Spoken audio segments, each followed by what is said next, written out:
you rather have a receiving tight end or a blocking tight end? In an ideal world, both.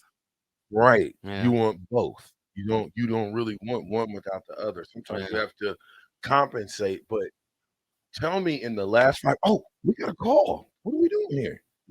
Hold up. Gotta call Mike. We gotta Mike call Mike, McNeill. man. Here, yeah, Rico.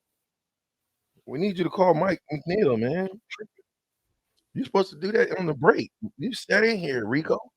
I don't know. I like a tight end that can catch though, Bob. I'll be right Yeah. back.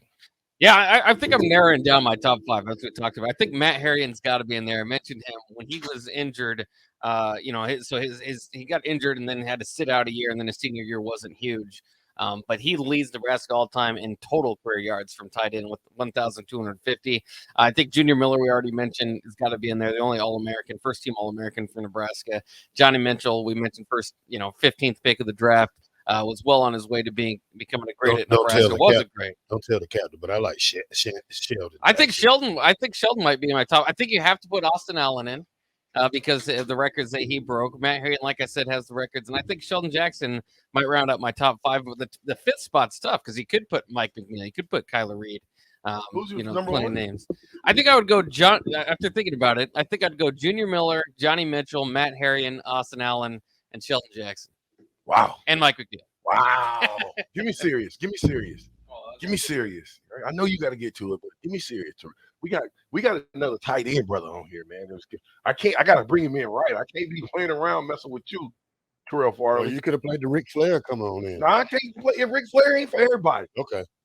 Okay. Yeah, it's just for Bob. Okay. You can't just bring Ric Flair in and just give him up to Mike McNeely. That don't work like that. Well, hey, I tried. Come on, Bob. This is all I can do is type in, push it. You're having a Whipple moment. Mm. That's a Whipple moment. I thought Sears was already programmed in. No. Nick came in and stole our stuff. I don't think it's programmed in. I think it's. Oh yeah, there he goes again. All right, it should be ready to go now.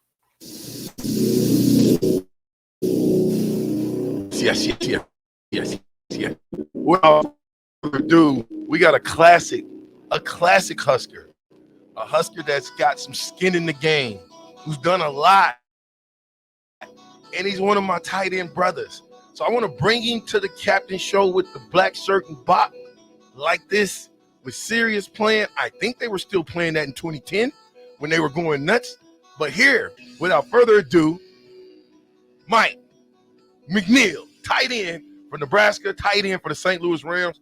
I don't know how in the world he got out of the state of Missouri and got to Nebraska, but we're going to find out today. Mike, what's up, brother? What's going on, VJ? How we doing? Man, doing good, man. Long time no see, no speak. We used to have some good times. I was happy when you reached out. I was like, it's been a long time, but excited to have a little combo. Come on, Mike. You know, we always had combo when you was at Nebraska. I know. You know I know. The good old days. The good old days, man. So talk to me. How in the world, first of all, Mike, did you leave Missouri and come to Nebraska?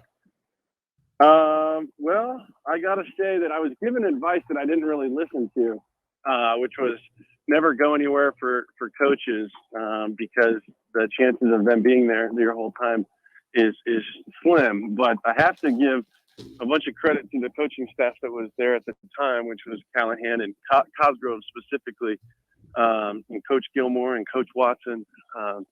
They definitely did a good job, but it was a big selling point that Callahan had come from the NFL. When every 18-year-old has aspirations of making it there, you think that what better way than to equip yourself with an offense than a guy who's been there. So they were definitely a big part of it. Another big part of it was certainly the people, because once I got there, the state of Nebraska was like no other for, their fan base and their passion for football. And, I was like walking around I think I went as a junior and people knew me by name at that point from probably checking online that I was in town. So they definitely make you feel special. And then obviously once you're playing there, they show you a lot of love. except for when you drop a pass or have a bad game. But, for the most part, they show you a lot of love. Tell me about it. I know all about that. Okay, the only thing about when I dropped the pass is most of the times we still won the game, so it really didn't have that big of effect. Now, if we'd have lost the game, now I think they probably would have made more of a shebang about me dropping balls. But okay, so you get there, do you redshirt? I did, yes. I redshirted and was definitely not ready to play when I showed up, so I'm thankful that I did. What give me your size when you showed up? My inflated size on my recruiting tape or my actual size? Actual. I was probably like 6'4", 215 when I showed up. Wow. Okay. Yeah. So I was definitely on the light side. Okay, so you redshirt, and then Bo came, right? So I redshirted in 2006. Then 2007 was the year that Callahan's whole staff got fired, and I played special teams that year, and then Pelini came in after that, and then I started. So tell me some differences between Callahan as far as coaching differences between Callahan and Pelini. Well, I mean, the big first one and the glaring one is as an offensive player is that one was, dedicating majority of his time to offense, and one was dedicating majority of his time to defense. But I think they just had different philosophies. I think you see with like Coach Rule coming in and just, Coach Saban going, like it's a different world, being in the NFL and being in college. You have young men that you're still molding and still probably almost more of like a father figure for versus, letting guys kind of do their own thing and it's sink or swim once you kind of get to the NFL. So they had that kind of different mentality. I feel like Pelini was, really hands-on and with us as people, checking our classes and what a little bit more like, you have a job to do and make sure that you do that. Mm-hmm. Not saying one was right or wrong. They're both obviously fantastic coaches and have been coaching football for years, but certainly different from that aspect and different based on the time, I would say. Nice. Okay, so who were the guys that was in the room when you got there as a freshman? What other tight ends were there? So the starter was Matt Harrion, who's coming off injury. Okay. And then we had Josh Mueller, Sean Hill, and J.B. Phillips. And Andy Sand kind of went back and forth. I don't remember how long he was like in our room versus kind of the fullback room, but he was kind of in between there. And then my boy, Drew Young, he came in with me. And Hunter T. Fatiller. Yeah. He was there, and I think that was it to start. Like my very first year, I think that was the room. All right, so now I'm going to ask you. Ben Tassa, I think he was there our first year too.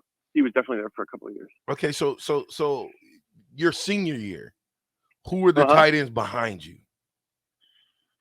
So Drew Young, Ben Cotton, Kyler Reed, JT Kerr was for a little bit, and then he transferred out.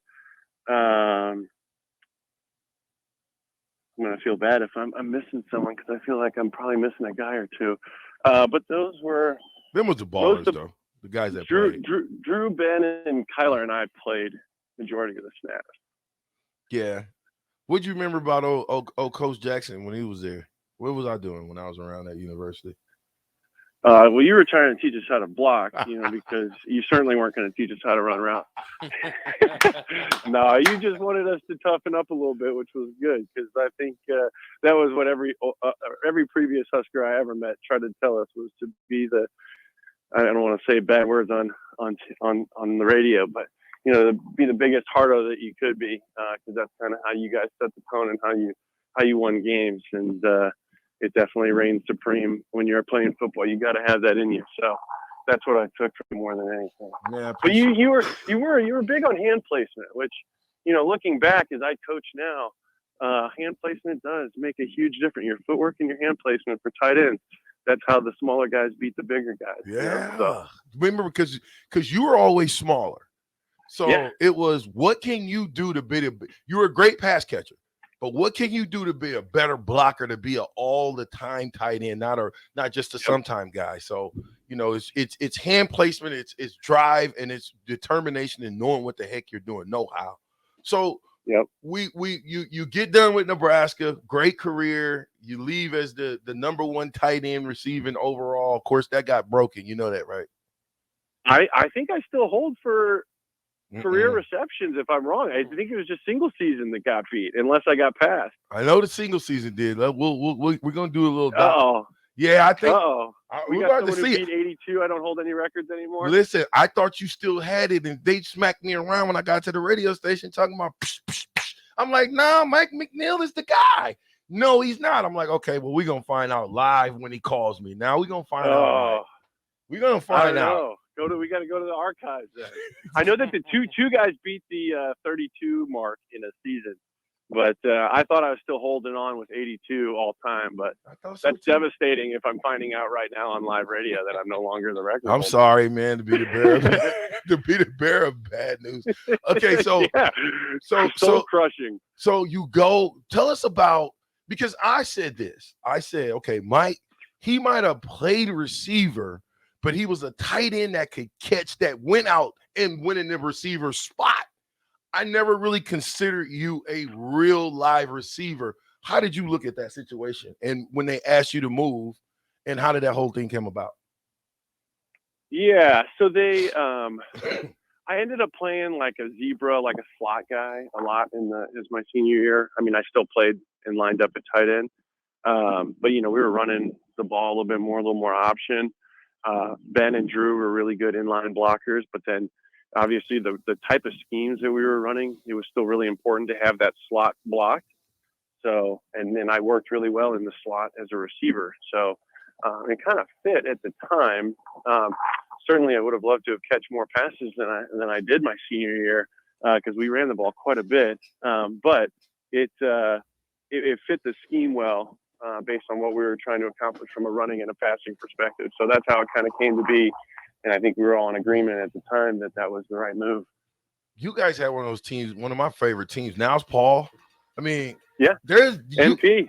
Y'all had killers everywhere out there on the football field.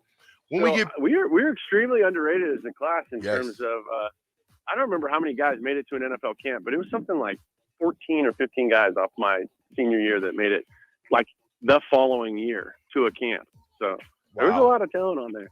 Listen, when we get back, I got to go to break. I got to pay some bills. Right. But when we get back, I'm going to ask you a little bit about, because you went to the league free agent and got a chance to play a little bit and be a part